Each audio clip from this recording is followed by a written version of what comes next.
Okay guys, we're going to take a look at adding captions inside of Premiere. So these are separate caption files, the kind you would upload to YouTube or Facebook, so not the burnt-in ones. So yeah, let's get started.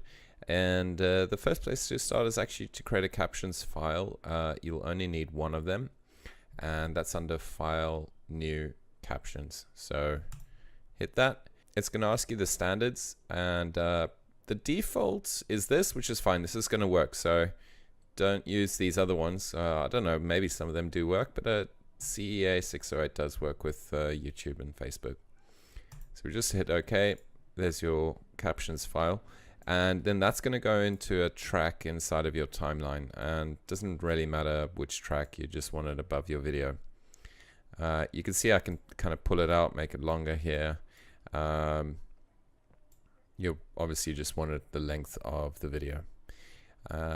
The next step is to start editing the captions. You could either go to the window menu and choose captions, but it's probably just easier to double click the captions here, and that's going to open up this captions panel. As I'm going to probably be working with it quite a bit, I'll move it across. Cool. So here it is. First thing to probably point out is your captions are not going to look great. So the default for Adobe Premiere, the way they look is really terrible, and I've seen a lot of people kind of spend ages trying to get them looking good.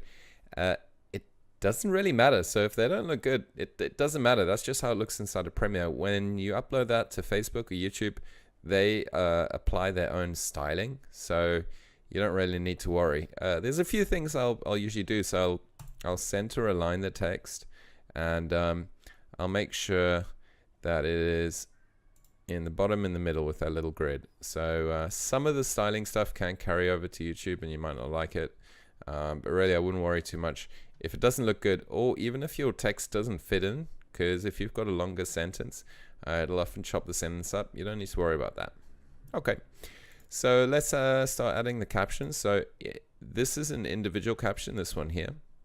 I can click the plus button to add more.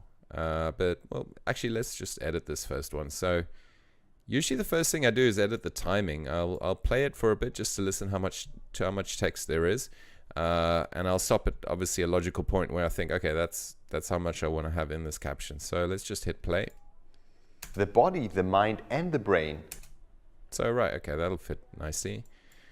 I'll just type that in.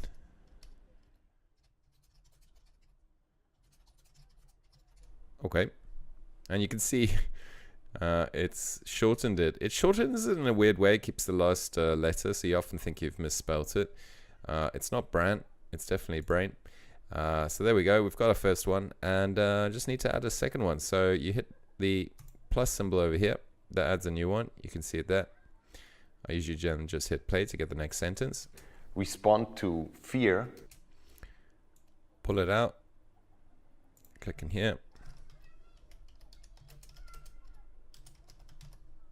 And then let's just do the last bit.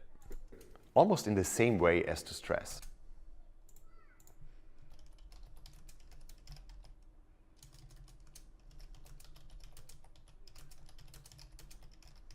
You can see my terrible typing here. Okay. So that's done. It's not a fun job. If you've got a very long video, it's just terrible. And people are always asking me, isn't there a better way? And I've been looking into kind of nicer ways of doing this. There's just not really, at least not through Premiere. I think when we get free text-to-speech that works reliably, it might be a bit easier. YouTube has a really good built-in one that does kind of a pretty decent job. You can then download that and use it in Facebook. So that's one option, and I might make a video about that. But okay, we've got our subtitle file, but that's not everything. There's one other thing that we need to think about, which is how do we get the subtitle file, and that's when we export. So let's export for YouTube. So file, export media. I'll choose H.264 format, go down to the preset, choose YouTube format. That's all fine, normal. But what we want to do is go down here to the captions file. So by default, it's not going to export it. So we click this drop down, and you want to create a sidecar file. So that's actually going to be a separate file. You definitely don't want to burn it in. There's no point to that. Then under file format, you want to choose this one over here. So subrip subtitle formats, or SRT files, which is a pretty open standard. Okay. Let me save it to the actual desktop, and we'll just hit export. Shouldn't take too long. So we're going to get an SRT file.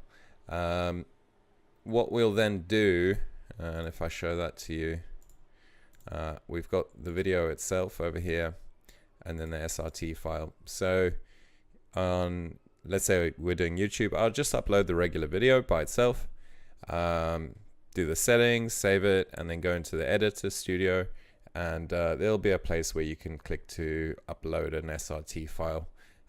If you have made a few mistakes, I know at least in YouTube you can go in and actually edit the SRT file, so you can edit the text later on. Yeah, hope that was useful, and look out for more videos. Bye.